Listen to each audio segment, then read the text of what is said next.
Assalamualaikum warahmatullahi wabarakatuh. Alhamdulillahilladzi arsala rasulahu bil huda wa dinil haqq yudhhirahu 'ala dini kullihi walau karihal kafirun. Asyhadu an la ilaha illallah wa asyhadu anna Muhammadar Rasulullah. Allahumma shalli wa sallim wa barik ala sayyidina Muhammad wa ala alihi wa sahbihi ajma'in. Amma ba'du. Raditu billahi rabba wa bil islami dina wa bi Muhammadin nabiyya wa rasula. Rabbi zidni ilma warzuqni fahma. Kita punya kajian ilmu psikologi pendidikan. Ini mata kuliah wajib. Di dalamnya mengandung dua ilmu yang dijadikan satu, yaitu perkembangan peserta didik dan teori psikologi belajar. Objek studi pengembangan dari ilmu pendidikan Islam adalah usaha membantu pengembangan peserta didik menuju kematangan dan kedewasaan. Oleh karena itu, ranah yang menjadi objek kajian biasanya sekitar kognitif, dalam bahasa lainnya head. Yang kedua ranah afektif atau disebut heart, dan yang ketiga ranah psikomotorik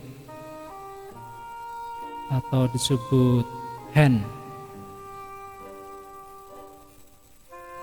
Nah, setiap peserta didik itu punya potensi-potensi tersebut yang perlu dibantu oleh guru sehingga perkembangannya lancar dan sukses. Cara membantu tersebut diperlukan psikologi belajar agar lebih efektif dalam proses pembelajarannya. Nah, kalau potensi disebut dasar, kalau bantuan untuk memperlancar proses pengembangan peserta didik disebut ajar. Kedua-duanya dijadikan satu menjadi konvergensi. Di filsafat pendidikannya ada nativisme, empirisme, konvergensi. Dalam Islam juga ada potensi fitrah, kemudian potensi fa'abawahu, orang sekitarnya, bapak ibu, guru, dosen, ustadz, kiai, dan seterusnya, itu saling mempengaruhi dan diakui kedua-duanya, maka psikologi pendidikan Islam juga menganut teori konvergensi. Kita mulai dari perkembangan kognitif. Setiap manusia yang lahir itu mempunyai potensi bawaan, baik yang diwariskan oleh bapak ibu, hereditas, ataupun yang karunia dari Allah Subhanahu wa taala, itu namanya fitrah. Kedua-duanya ini awalnya sederhana, kemudian berkembang, kemudian menjadi matang. Kalau masih awal-awal mungkin potensi kognitif bisa dirangsang dengan hal-hal konkret apa yang ada di sekitarnya. Tapi kalau sudah masuk dunia pendidikan formal, SD, SMP, SMA, perguruan tinggi, ini sudah mulai dari yang konkret diarahkan ke yang abstrak. Juga penyajian materi saya kira harus memperhatikan itu, ya, dari konkret ke yang abstrak, dari yang induktif ke deduktif. Banyak teori-teori yang berkaitan dengan perkembangan kognitif. teori yang sering digunakan adalah teorinya John Piaget. Itu bermanfaat sekali untuk membantu pengembangan kognitif peserta didik agar tumbuh berkembang menjadi matang dan dewasa secara fungsional. Di konsep potensi kognitif itu, kalau di dalam Islam ya harus banyak membaca Iqra bismi rabbikal ladzi khalaq, banyak mendengar, banyak melihat, ditangkap secara kognitif, informasi diproses menjadi sebuah ilmu, dan itu sangat bermanfaat agar kognitifnya fungsional secara dewasa dan matang. Potensi yang kedua adalah potensi afektif, yaitu rasa. Di potensi ini banyak teori memang. Ada teori perkembangan moral, ada perkembangan psikososial, ada teori perkembangan emosional, ada teori perkembangan spiritual.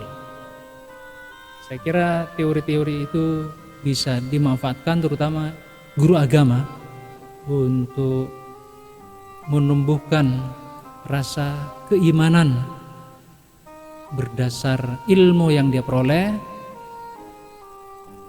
kemudian berkembang juga motivasi, tanggung jawab ya, yang sifatnya karakter, asal usulnya dari afektif ini. Tentu sebelumnya dikasih informasi berupa melalui pintu atau ranah kognitif. Di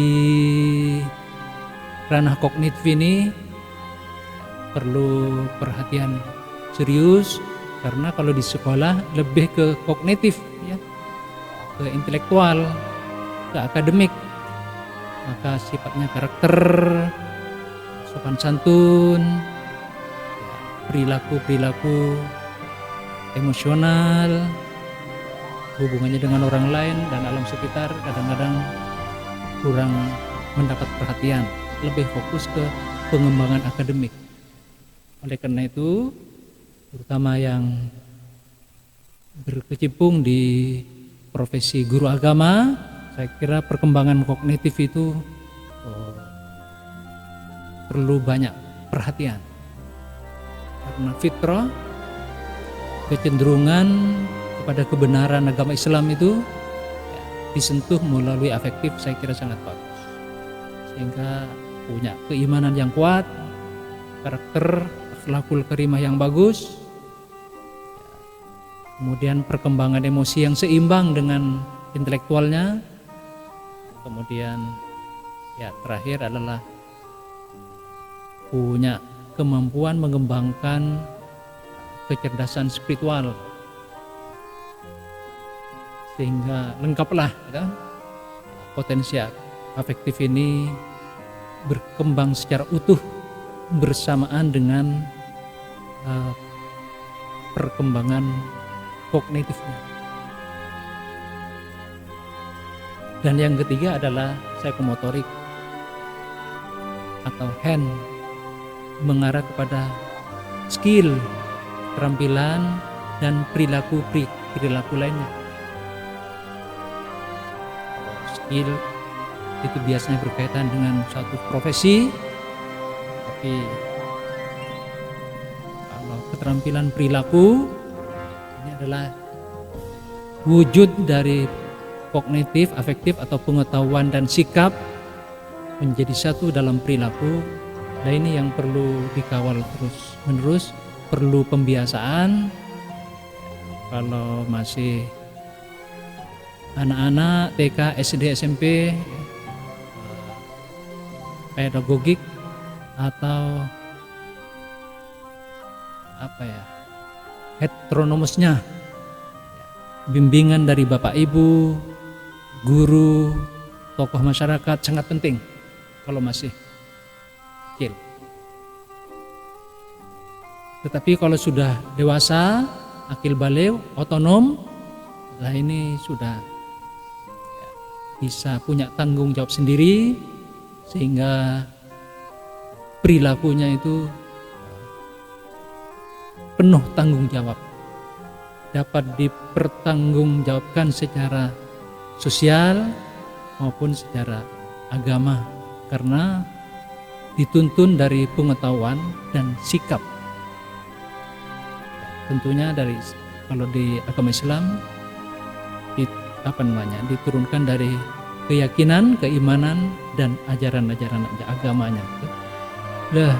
Dalam membimbing pengembangan kognitif afektif psikomotorik ini perlu memanfaatkan teori-teori belajar seperti behaviorisme. Ini berarti lingkungan sekitar banyak memberikan rangsangan yang baik sehingga direspon positif oleh siswa-siswa kita. Nah, kalau kognitif ini mengarah kepada melatih keterampilan kognitif, terutama secara pendekatan saintifik, ya, bisa mengamati, observasi, ya, kemudian merumuskan masalah, kemudian dia punya kerangka berpikir, kemudian diuji coba, diverifikasi, diambil kesimpulan. Tapi dalam diri siswa juga punya potensi-potensi yang baik, bagus, perlu dirangsang juga. Ini teori-teori belajar humanis, sehingga muncul potensi fitrah yang positif itu dirangsang dari luar, akan subur perkembangannya insya Allah. Nah, yang terakhir adalah teori sibernetis, sesuai dengan perkembangan anak milenial, gitu. Sumber-sumber informasi, pengetahuan, semuanya bisa diakses dari berbagai arah, ya. Ini namanya teori belajar sibernetik. Ya, tinggal diarahkan oleh orang tua, guru, ustadz, dan seterusnya agar tidak terlalu jauh penyimpangannya. Tapi toh kalau ada perilaku yang menyimpang, bisa diarahkan atau dimodifikasi perilaku, ya, diliberasi, kemudian menjadi yang terbaik. Sedikit demi sedikit perilakunya insya Allah menjadi bagus. Di Kaizen, kejelekannya perilaku yang tidak sesuai diarahkan, dikasih wawasan, dikasih informasi, akhlakul karimah, pengetahuan, sains, dan seterusnya, insya Allah perilakunya menjadi bagus. Dari dua ilmu besar menjadi satu, psikologi belajar dan perkembangan peserta didik, yang dirangkum menjadi ilmu psikologi pendidikan. Ini harus diintegrasi, interkoneksikan, ya. Awalnya mungkin dibahas secara separated masing-masing keilmuan, yang kedua dikorelated, dihubung-hubungkan antar dua disiplin, yang terakhir adalah diintegrasikan menjadi satu ilmu psikologi pendidikan. Karena berdasar tauhid, kalau diderivasi dari tauhid, unity of mankind, unity of values, unity of knowledge, kesatuan ilmu, kesatuan nilai, dan kesatuan penciptaan itu, ya, semuanya dari Allah Subhanahu wa Ta'ala, sehingga bisa diintegrasikan. Terakhir, dari ilmu psikologi pendidikan ini akan melahirkan manusia unggul yang berpengetahuan, yang punya sikap dan perilaku sesuai dengan standar-standar yang telah dibuat oleh lembaga pendidikan masing-masing. Kalau dalam istilah psikologi pendidikan Islamnya disebut ilmu iman amal atau ijtihad, mujahadah, dan jihad. Saya kira ini gambaran umum tentang isi atau kajian-kajian yang perlu dikembangkan lebih lanjut dalam ilmu psikologi pendidikan Islam. Saya kira demikian, kurang lebihnya mohon maaf. Alhamdulillah. Wassalamualaikum warahmatullahi wabarakatuh.